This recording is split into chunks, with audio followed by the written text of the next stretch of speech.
এ ব্রাজিলের অবস্থা হয়ে গেছে তোমার জায়েদ খানের মতো, ফালাফালি লাফালাফি সিল্লিয়া ফাল্লা নাচানাচি ডিগবাজি সব কিছুই আছে, খালি পারফরমেন্সটা নাই। কথা বুঝতে পারিস? এ যে প্যারাগুয়ের লোকে প্যারাগুয়ে যে কিরাম করে ঘুরে ঘুরে করে ঘুরে খাওয়াই দিল। হ্যাঁ, আমরা তো আন্দোলনের কারণে বাইসে গেছি।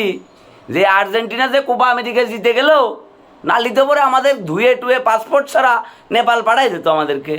এই আন্দোলন এসে পরে আমাদেরকে বাঁচাই দিয়েছে। যা একটু কামব্যাক করার সুযোগ ছিল সেটাও করতে পারলো না।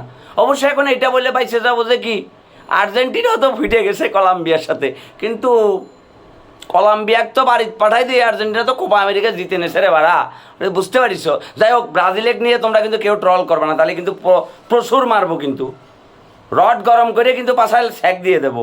ব্রাজিল 2026 সালে বিশ্বকাপ জিততেছে, এটা আমরা স্বপ্নে দেখেছি। কথা বুঝতে পারিস? পর্তুগাল ভার্সেস ব্রাজিলের খেলা হচ্ছে, রোনালদো ওই জায়গায় হ্যাট্রিক করেছে, আর হচ্ছে তোমার অ্যান্দ্রিক ঘূর্ণিঝড় 4টে গোল বাইরে দিয়েছে। ব্রাজিল কি 6 নাম্বার ট্রফি জিতে হ্যাকজা মিশন হ্যাকজা করে ফুলফিল করে ফেলাই দিয়েছে। এটা কিন্তু আমাদের কোচ দরিবাল বলছে, দরিবাল তার নিজের বাল ধরে বলিছে যে ব্রাজিল 2026-এ বিশ্বকাপ জিততেছে। তো তোমরা ব্রাজিলে ট্রল করো কোন সাহসে? হেই বেটা, অত কথাবার্তা নাই। গুগল থেকে বিশ্বকাপের ছবি আপলোড করে ঘুমায় পড়বো এখন সব।